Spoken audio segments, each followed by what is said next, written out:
Assalamualaikum warahmatullahi wabarakatuh. Alhamdulillahirabbil alamin.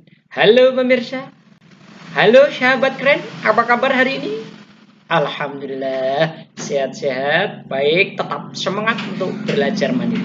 Oke, selamat datang di ruang belajar mandiri. Amat keren, Payo, Asah, AC, ASO, Matematika. Sahabat keren yang kreatif, eksploratif, representatif, excellent, no drop. Alhamdulillah, perkenankan Pak Yoyo kali ini akan membahas bab 6 teorema Pitagoras, subbab kebalikan teorema Pitagoras. Harapan Pak Yoyo setelah melihat, menonton, dan menyimak video pembelajaran kali ini, siswa dapat satu, mengingat kembali konsep teorema Pitagoras. Mengulang video kedua ya. Yang kedua, siswa dapat menyatakan kebalikan teorema Pitagoras. Nah, diharapkan sini nanti siswa akan semakin mendalam membandingkan konsep teorema Pitagoras bagaimana dan kebalikannya bagaimana. Oke, baik. Mari kita mulai bersama-sama, simak baik-baik. Yuk, kita mulai dengan berserah diri pada Allah. Bismillahirrahmanirrahim. Mengingat kembali konsep teorema Pitagoras. Masih ingat teorema Pitagoras? Pada video kedua? Oke. Pada setiap segitiga siku-siku, halo, ini. Misalkan segitiga siku-siku A, B, C, siku-siku di A. Nah, ini. Kita harus ingat mana sisi miring atau dengan kata lain hipotenusa, yaitu sisi di hadapan sudut siku-siku. Siku-siku di A, maka sisi di hadapan sudut A berarti good. Ini. Sisi BC, kasih lambang A kecil. Panjang sisi depan sudut A kecil. Sedangkan titik sudut lambangnya A besar. Kemudian sisi yang lain mana? Sisi siku-siku adalah sisi yang membentuk sudut siku-siku atau disebut kaki sudut, yaitu AC ini dan BC. Tuh, kaki sudut.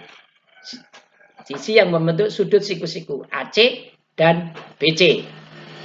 Nah, oke, lantas gimana bunyi teorema Pitagoras? Lihat. Untuk setiap segitiga siku-siku berlaku teorema Pitagoras yang berbunyi. Satu. Kuadrat panjang sisi miring sama dengan jumlah kuadrat panjang sisi siku-sikunya. Atau pendekatan dengan luas persegi. Luas persegi pada sisi miring sama dengan jumlah luas persegi pada sisi siku-sikunya. Bagaimana jika dinyatakan dalam persamaan? Lihat, BC, sisi miringnya, kuadrat, BC kuadrat sama dengan AC kuadrat ditambah AB kuadrat. Atau kalau dalam bentuk penulisan panjang sisi dengan huruf-huruf kecil, A kuadrat sama dengan B kuadrat ditambah C kuadrat. Bagaimana kalau mencari sisi siku-siku AC? Maka operasinya pengurangan. AC kuadrat sama dengan BC kuadrat dikurangi AB kuadrat. Atau dengan kata lain, B kuadrat sama dengan A kuadrat dikurangi C kuadrat. Begitu pula untuk mencari panjang sisiku yang lain, AB kuadrat. Ini. Nah, sisi siku-siku, maka miring dikurangi. Yang miring dikurangi. BC kuadrat yang sisi miring dikurangi AC kuadrat. Atau dengan lambang huruf kecil, C kuadrat.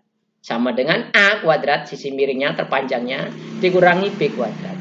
Alhamdulillah. Halo. Gimana untuk mengingatnya? Yuk, ini kata kuncinya. Kita ingat-ingat untuk mengingat. Ingat-ingat operasinya. Jika mencari sisi miring, maka yang siku ditambah. Mencari sisi miring tambah. Sisi miring tambah. Gimana kalau mencari sisi siku-siku? maka yang miring dikurangi. Nih, yang miring dikurangi. Ingat, masing-masing ada kuadrat. Oke, alhamdulillah. Catat baik-baik ya. Yuk kita lanjutkan bagaimana pendekatannya untuk kebalikan teorema Pythagoras. Oke, yuk kebalikan teorema Pythagoras. Artinya apa? Ini nanti sisi-sisi yang diketahui.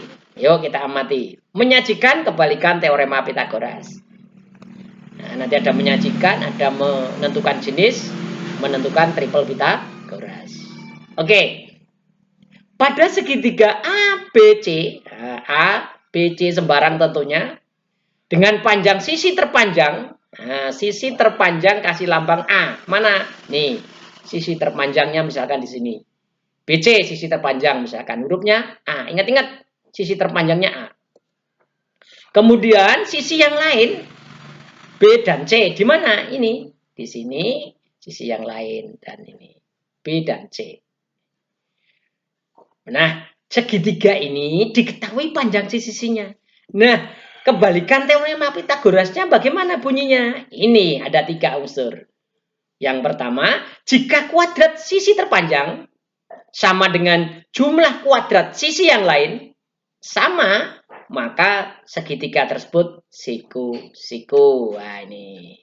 Sama, maka siku-siku. Atau kalau dengan lambang A kuadrat sama dengan, ini sama, B kuadrat plus C kuadrat, maka segitiganya siku-siku.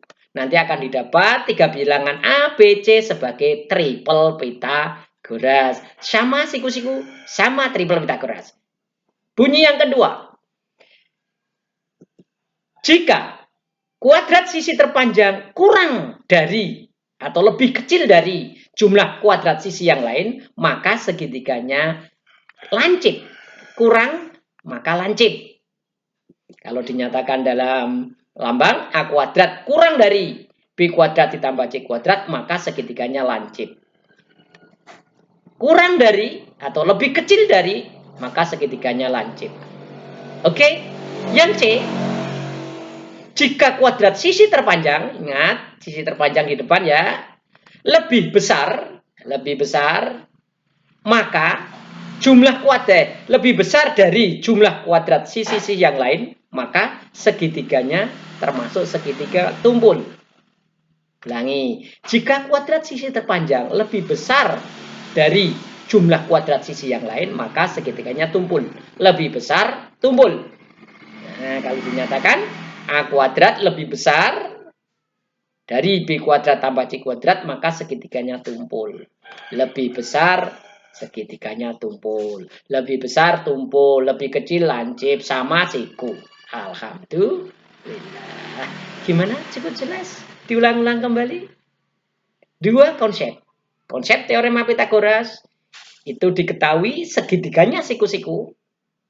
Nah, siswa nanti sisi-sisinya ditentukan, bisa menentukan sisi yang lain. Kebalikan teorema Pythagoras, sisinya diketahui, nanti siswa bisa menentukan jenis segitiga dan triple Pythagoras. Alhamdulillah. Mudah-mudahan paham, dicatat yang rapi. Oke, mari dicatat yang rapi ya. Thank you. Let's go. Kita lanjutkan untuk video ke